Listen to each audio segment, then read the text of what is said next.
Hello everyone, আজকে আমরা একটা নতুন ভিডিও নিয়ে এসেছি যেখানে আমরা একটা অসাধারণ টপিক নিয়ে ডিসকাশন করব।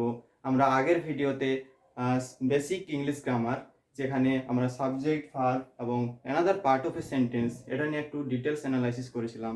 সেটা যদি কারো দেখা না হয়ে থাকে অবশ্যই দেখে নিও, কমেন্ট বক্স ডেসক্রিপশন বক্সে লিঙ্ক দেওয়া থাকবে। তো আজকে আমাদের যে মেনলি আলোচনা অবজেক্ট, তো এই অবজেক্ট নিয়ে আমরা ডিটেলস একটা ডিসকাশন করব। তো এই সেশনটা পর আশা করি আর অবজেক্ট নিয়ে কোনো ডাউট এনি কনফিউশন থাকবে না। তো এটা রিকোয়েস্ট করব ভিডিওটা যাতে শেষ পর্যন্ত দেখার জন্য, ঠিক আছে?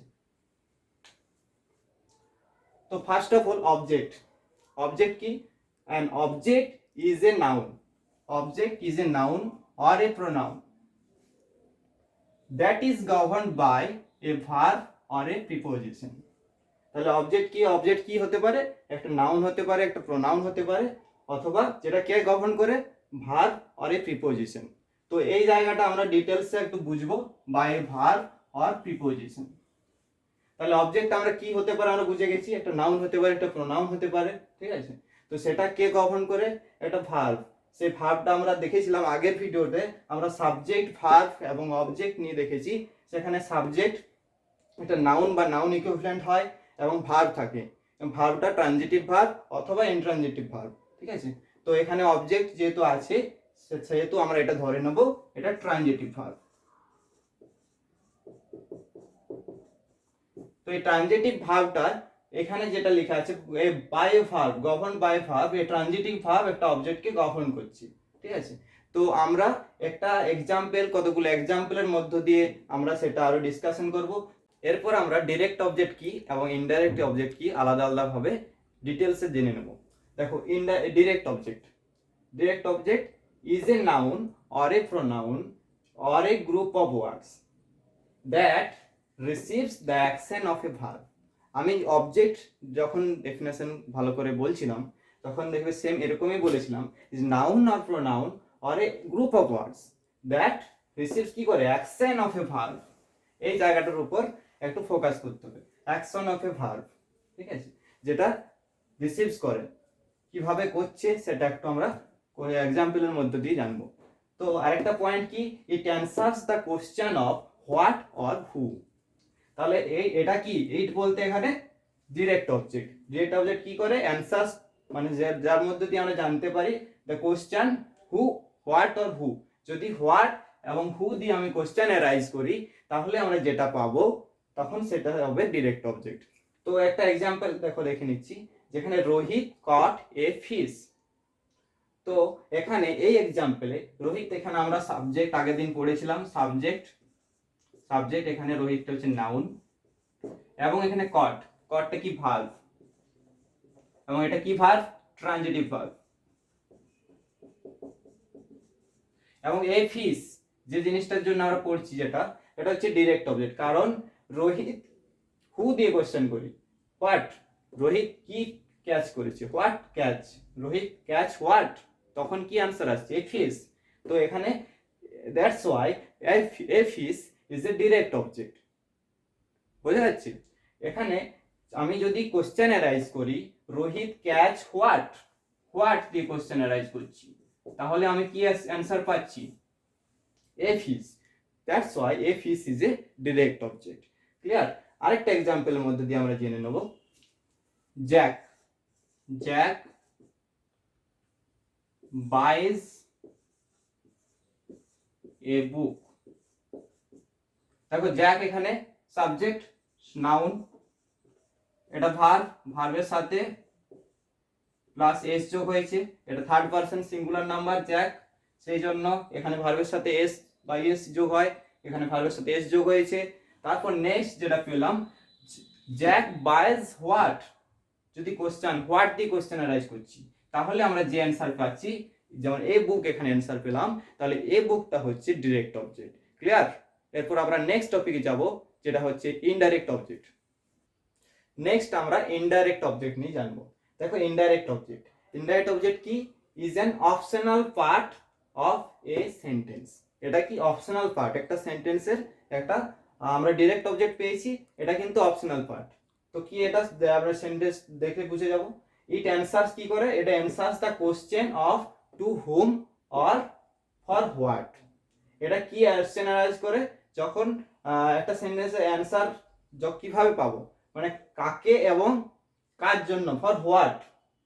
যখন আমরা এটা কোশ্চেন অ্যারাইজ করব, কাকে, অ্যাকশন ভার্ব, যে অ্যাকশন ভার্ব থাকবে তাকে যখন আমরা কোশ্চেন অ্যারাইজ করব, to whom or for what, ঠিক আছে। এটা নিয়ে যখন আমরা কোশ্চেন অ্যারাইজ করব একটা সেন্টেন্সকে টু হুম দিয়ে এবং ফর হোয়াট দিয়ে, তখন আমরা যে আনসারটা পাবো সেটা হবে ইনডাইরেক্ট অবজেক্ট, এবং সেটা কি, optional part of a sentence. Clear, optional part of a sentence হবে, এবং এটা টু হুম এবং ফর হোয়াট দিয়ে কোশ্চেনকে অ্যারাইজ করব। সবসময় কোশ্চেন অ্যারাইজ করব আমরা ভার্বকে দিয়ে, ঠিক আছে। তো কিছু ইম্পর্টেন্ট পয়েন্টস আছে ইনডাইরেক্ট অবজেক্টের, যে ইম্পর্টেন্ট পয়েন্টগুলো আমরা একটু দেখে নেব। ফার্স্ট, যে নাউন অর প্রোনাউন, অবজেক্ট মানে নাউন অর প্রোনাউন হবে, এটাও তার বিকল্প কিছু নয়, ইনডাইরেক্ট অবজেক্ট ও নাউন অর প্রোনাউন হবে। নাম্বার পয়েন্ট কি, always follows an action verb, তার ইনডাইরেক্ট অবজেক্টও কিন্তু একটা অ্যাকশন ভার্বকে ফলো করে। থার্ড কি, usually found between the action verb and the direct object. তাহলে ইনডাইরেক্ট অবজেক্ট আমরা কোথায় পাবো খুঁজলে, সবসময় পাবো যে অ্যাকশন ভার্ব থাকে এবং ডিরেক্ট অবজেক্ট, তার মাঝে কিন্তু আমরা ইনডাইরেক্ট অবজেক্টকে খুঁজে পাবো। তাহলে ইনডাইরেক্ট অবজেক্ট একটা ওভারঅল আমরা বলে দিই একটু। ইনডাইরেক্ট অবজেক্ট কি হচ্ছে, is an optional part of a sentence, এবং এটা অলওয়েজ ফলো করে অ্যাকশন ভার্বকে, এবং এটা কোথায় আমরা খুঁজে পাবো, always found between the action verb and the direct object. দেখো এরপর আমরা দুটো এক্সাম্পল লিখেছি, দেখো, I told him a joke, next হচ্ছে he give me a pen. I told him a joke, এই এক্সাম্পলটা দেখো, আমরা জানি আইটা হচ্ছে প্রোনাউন, এটা হচ্ছে পার্সোনাল প্রোনাউন, প্রোনাউন আরো ডিটেলস অ্যানালাইজ করব পরে। টোল্ড এটা ভার্ব, এবং এটা একটা পুরোটাই আমরা অবজেক্ট, কিন্তু আমরা দেখতে হবে, আমরা আজকে পড়ছি অবজেক্টের ডিটেলসে, কারণ এটা কি অবজেক্ট, এটা কি অবজেক্ট, এটা জেনে নেব।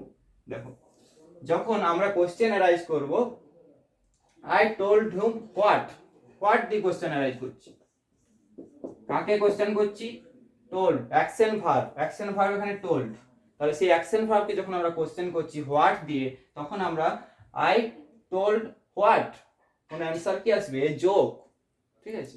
এবং যখন দেখো, যখন কোশ্চেন অ্যারাইজ করছি টু হুম দিয়ে, তখন আমরা কি অ্যানসার পাচ্ছি, কাকে, হিম, তাহলে তখন অ্যানসার পাচ্ছি আমরা হিম। তাহলে ডিরেক্ট অবজেক্ট কিভাবে বুঝবো, আই টোল্ড হোয়াট, হোয়াট দিয়ে যখন কোশ্চেন অ্যারাইজ করছি, তখন আমরা সেটা এটা পাবো ডিরেক্ট অবজেক্ট। এবং to to whom, I told to whom, কাকে, আমরা পেলাম হিম, তাহলে হিমটা এখানে ইনডাইরেক্ট অবজেক্ট, ঠিক আছে। তো এরকম ভাবে আমরা একটা সেন্টেন্সে ডিরেক্ট অবজেক্ট এবং ইনডাইরেক্ট অবজেক্টকে আইডেন্টিফাই করতে পারবো। তাহলে আরেকবার বলে দিই, আই টোল্ড হোয়াট, তখন আমরা এই যোগ পাচ্ছি, এবং এই যোগটা দ্যাটস ওয়াই ডিরেক্ট অবজেক্ট, এবং আই টোল্ড এই যোগ টু হুম, কাকে যখন অ্যান্সার করছি টু হুম, তখন আমরা পাচ্ছি হিম, এবং এই হিমটা হচ্ছে ইনডাইরেক্ট অবজেক্ট। দেখো নেক্সট একটা এক্সাম্পল, আগের ক্লাসে আমরা এই এক্সাম্পলটাই নিয়েছিলাম, এবং তোমাদের বোঝার সুবিধার্থে আজকেও সেম এক্সাম্পল নিয়েছি। দেখো এখানে he give me a pen, এই এক্সাম্পলটাতে হিটা হচ্ছে এখানে সাবজেক্ট, সেম পার্সোনাল প্রোনাউন, এবং নেক্সট হচ্ছে ভার্ব, এবং এই ভার্বটা হচ্ছে ট্রানজিটিভ ভার্ব, এবং আমরা এখানেও সেম প্রসেস ফলো করব। He give what, what the question arise করছি, তাহলে কি আনসার পাচ্ছি, he give what, a pen, এখানে এ পেনটা হচ্ছে ডিরেক্ট অবজেক্ট, এবং হি গিভ টু হুম, কাকে, মি, তাহলে মিটা এখানে পেয়ে গেলাম ইনডাইরেক্ট অবজেক্ট। তাহলে ডিরেক্ট এবং ইনডাইরেক্ট অবজেক্টের বেসিক কিছু জিনিস আমরা যদি ফলো করি, আমরা বুঝতে পারি যে ইনডাইরেক্ট অবজেক্ট কি করে। যদি আমরা টু হুম দিয়ে কোশ্চেন করি, এবং তাহলে সবসময় অ্যাকশন ভার্ব তো ফলো করবেই অবজেক্ট মানে, টু হুমকে যদি কোশ্চেন করছি এবং আমরা মি পাচ্ছি, সেটা হয়ে যাবে ইনডাইরেক্ট অবজেক্ট। এবং যদি হোয়াট দিয়ে কোশ্চেন অ্যারাইজ করি, তাহলে আমরা যে আনসার পাচ্ছি, যেমন he give what a pen, তাহলে সেটা তখন হয়ে যাবে ডিরেক্ট অবজেক্ট। তো এইভাবে আমরা ডিরেক্ট এবং ইনডাইরেক্ট অবজেক্টকে আইডেন্টিফাই করতে পারবো।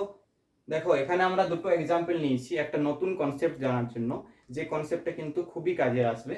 দেখো he gave a pen to me, ওই এক্সাম্পলটাই আমরা একটু অন্যভাবে লিখেছি, যেখানে আগের এক্সাম্পলে কি ছিল, he gave me a pen. তো এই এক্সাম্পলটা আমরা একটু আলাদাভাবে নিয়েছি এবং এখান থেকে আমরা ডিরেক্ট অবজেক্ট এবং ইনডাইরেক্ট অবজেক্ট বা কি অবজেক্ট আছে আমরা একটু ডিটেলসে দেখে নেব। দেখো এখানে হিটা কি সাবজেক্ট আমরা জানি, এটা গেভটা ভার্ব এবং ট্রানজিটিভ ভার্ব, এবং he gave what, a pen. What দিয়ে যদি অ্যান্সার রাইজ করছি তাহলে আমরা এ পেন পেয়ে গেলাম, তাহলে এটা হয়ে গেল ডিরেক্ট অবজেক্ট। এবং লাস্ট টু মি, দেখো আমরা এখানে টু, এই যে এটা খুব ভাইটাল, এটার জন্য তোমাদেরকে বলা, এখানে একটা প্রিপোজিশন আছে এবং তারপর একটা ইনডাইরেক্ট অবজেক্ট আছে, কিন্তু এই একটা মনে রাখবে, indirect object never placed after preposition, একটা প্রিপোজিশনের পরে কিন্তু ইনডাইরেক্ট অবজেক্ট বসতে পারে না। তো এখানে মি এটা হচ্ছে পার্সোনাল প্রোনাউন, দেখো টু, এখানে টু আছে এবং টু এর পরে মি বসেছে, এবং টু আছে বলে এখানে এটা আমরা ইনডাইরেক্ট অবজেক্ট হিসাবে বলবো না, কারণ প্রিপোজিশনের পরে কখনো ইনডাইরেক্ট অবজেক্ট বসে না, এটা মাথায় রাখতে হবে। নেক্সট দেখো আরেকটা example, he throw the stone to the wall, তাহলে হি থ্রো এটা ভার্ব, থ্রোটা ভার্ব, এবং দ্য স্টোন হোয়াট দিয়ে কোশ্চেন অ্যারাইজ করছি, তাহলে আমরা কি পেলাম, দ্য স্টোন, এবং দ্য স্টোনটা এখানে ডিরেক্ট অবজেক্ট, এবং টু দ্য ওয়াল এখানে আমরা এটা প্রিপোজিশনাল ফ্রেজ ধরে নেব, কারণ এটা ইনডাইরেক্ট অবজেক্ট নয়, এটা প্রিপোজিশনাল ফ্রেজ। এরকম ভাবে প্রিপোজিশনাল ফ্রেজ একটা সেন্টেন্সের সামনেও বসতে পারে, ঠিক আছে। তাহলে আমরা এরকম যদি কোনো সেন্টেন্স থাকে সেখানে আমরা একটু আইডেন্টিফাই করে নেব, আর প্রিপোজিশনাল ফ্রেজ আমি বললাম সেন্টেন্সের সামনে থাকতে পারে। একটা এক্সাম্পল দেখো লিখছি, দেখো আমি একটা এক্সাম্পল লিখেছি, with the hand in my eye, comma দিয়েছি, I read the catcher signal. তো এখানে with the hand in my eye, এটা যে প্রথমে এরকম ভাবে যদি শুরুটা হয় উইথ দ্য হ্যান্ড, উইথ যে একটা প্রিপোজিশন, এরকম ভাবে যদি একটা সেন্টেন্স শুরু হয় তখন আমরা সেগুলোকে বলতে পারি প্রিপোজিশনাল ফ্রেজ, প্রিপোজিশনাল ফ্রেজ। তো এই প্রিপোজিশনাল ফ্রেজ দিয়েও কিন্তু একটা সেন্টেন্স শুরু হয় এরকম ভাবে, তখন আমরা সেগুলোকে প্রিপোজিশনাল ফ্রেজ ধরে নেব। তো আমরা আজকে যে ডিরেক্ট এবং ইনডাইরেক্ট অবজেক্ট যেগুলো নিয়ে আলোচনা করলাম, এরপর লাস্টে আমরা এই অবজেক্টের আরো কিছু ইম্পর্টেন্ট জিনিস আছে, যেটা হচ্ছে কগনেট অবজেক্ট। দেখো এরপর আমরা যেটা দেখছি কগনেট অবজেক্ট। তো কগনেট অবজেক্ট কি, cognate object is A verbs object, verbs object that is related to the verb, যেটা ভার্বের সাথে রিলেটেড, ঠিক আছে। তাহলে cognate object is A verbs object that is related to the verb. Second একটা point আমরা যদি মনে রাখি তাহলে enough, simply verbs noun form is a cognate object. দেখো এক্সাম্পলের মধ্যে দিয়ে আরো ডিটেলসে দেখে নিলেই কিন্তু ব্যাপারটা ইজি ক্লিয়ার হয়ে যাবে। দেখো হি ড্যান্স এ চিয়ারফুল ড্যান্স, এই এক্সাম্পলটা আমি নিয়েছি, হি ড্যান্সড, এটা ভার্ব ড্যান্স, অ্যাকচুয়াল ওয়ার্ডটা কি ড্যান্স, এবং সেটা ভার্ব ফর্ম করেছি ড্যান্সড। তাহলে এ চিয়ারফুল ড্যান্স, এটা এখানে যে অবজেক্ট, এটা হচ্ছে অবজেক্ট ড্যান্স, ঠিক আছে। এই চিয়ারফুল এটা অ্যাডজেক্টিভ, ঠিক আছে, কিন্তু এটা হচ্ছে অবজেক্ট। তাহলে ভার্ব কি ড্যান্সড, এবং এটার অবজেক্ট ভার্বস নাউন ফর্ম, তাহলে অ্যাকচুয়াল ওয়ার্ডটা কি ড্যান্স, এবং ওটা ড্যান্সটা হচ্ছে নাউন ফর্ম, তাহলে এই ভার্বের নাউন ফর্ম ড্যান্স সেটাই এখানে অবজেক্ট হয়েছে। একটা সেন্টেন্সে যদি সেই সেম ভার্ব এবং সেম অবজেক্ট থাকে, তার নাউন ফর্মটাই যদি সেই সেন্টেন্সে অবজেক্ট হয়, তাহলে বলা যেতে পারে হি সিংস এ সং। এরকম ধরো একটা সেন্টেন্স থাকলো, হি সিংস এ সং, সিংসটা হচ্ছে ভার্ব এবং সংটা হচ্ছে অবজেক্ট। তাহলে এই ধরনের যদি আমরা ভার্ব এবং অবজেক্ট সেম ক্যাটাগরি থাকে, সেম ক্যাটাগরি, তাহলে তখন সেগুলোকে আমরা কগনেট অবজেক্ট ধরে নেব। নেক্সট এক্সাম্পল দেখো, they live A happy life, তাহলে দে এটা আমরা জানি এটা হচ্ছে প্রোনাউন, লিভ এখানে ভার্ব এবং লাইফটা এখানে অবজেক্ট। তাহলে এই যে ভার্ব এবং অবজেক্ট এটা সেম ক্যাটাগরি, এবং এটার নাউন ফর্ম হচ্ছে লাইফ, নাউন ফর্ম লাইফ। তাহলে সেটাই আমরা দেখে নেব যে ভার্বস অবজেক্ট এবং অথবা ভার্বস এর নাউন ফর্ম। তাহলে কগনেট অবজেক্ট ব্যাপারটা খুবই ইজি, যে ভার্বস এর নাউন ফর্ম এবং সেম ক্যাটাগরি যদি একটা সেন্টেন্সে থাকে তখন সেটা আমরা কগনেট অবজেক্ট বলে ধরে নেব। তো নেক্সট একটা টপিক নিয়ে আমরা আজকের সেশনটা শেষ করব। দেখো এটা একটা ছোট্ট topic, object of a preposition, যেখানে কি হচ্ছে the noun or pronoun that comes after the preposition. একটা নাউন এবং প্রোনাউন এবং সেটা অবজেক্ট হিসেবে ইউজ হয়। এবং সেটা কি কামস আফটার দ্য প্রিপোজিশন, প্রিপোজিশনের পরে আসে। দেখো এক্সাম্পল আমি দুটো নিয়েছি, এক্সাম্পলে দেখো the phone is on the table. দেখো এখানে প্রিপোজিশন ফার্স্ট আমরা দেখবো, প্রিপোজিশন এখানে অন আছে। এই আরেকটা এক্সাম্পল নিয়েছি, the mouse was hiding under the bed. এখানে দেখো প্রিপোজিশন আন্ডার, তাহলে প্রিপোজিশন আমরা খুঁজে নিলাম। তাহলে কি বলেছে এখানে, the noun or pronoun that comes after the preposition, comes after পরে বসছে, তো প্রিপোজিশনের পরে কি বসেছে, দ্য টেবিল। এখানে প্রিপোজিশনের পর কি বসছে, দ্য বেড। এগুলো দ্য টেবিল, দ্য বেড, এগুলো হচ্ছে অবজেক্ট এবং সেগুলো noun. Table noun, bed noun, এগুলো কিন্তু কিসের পরে বসেছে, এই প্রিপোজিশনটার পরে বসছে। তাহলে আমরা ডেফিনেশনে কি দেখলাম, the noun or pronoun that comes after the preposition, প্রিপোজিশনের পরে বসছে। তাহলে এইগুলোকে কি বলছে, অবজেক্ট অফ এ প্রিপোজিশন। একটা আলাদাভাবে বলা হচ্ছে যে অবজেক্ট অফ এ প্রিপোজিশন, প্রিপোজিশনের অবজেক্ট। ঠিক আছে, তো আমরা আজকে এই ভিডিওতে অবজেক্ট নিয়ে একটা ডিটেলস অ্যানালাইসিস করলাম, যেখানে ডিরেক্ট অবজেক্ট, ইনডাইরেক্ট অবজেক্ট এবং লাস্ট কনক্রিট অবজেক্ট এবং লাস্টে অবজেক্ট অফ এর প্রিপোজিশন, কিভাবে একটা সেন্টেন্সে এত রকম ভাবে যে অবজেক্ট ডিফাইন হয়, তো সেইগুলো নিয়ে আমরা একটা দারুণ ডিসকাশন করলাম। তো আশা করি ভিডিওটি ভালো লেগেছে, যদি ভালো লেগে থাকে অবশ্যই শেয়ার করো এবং সাবস্ক্রাইব করো, বেল আইকনটি প্রেস করে সাবস্ক্রাইব করো এবং বন্ধুদের সাথে শেয়ার করো। Thank you.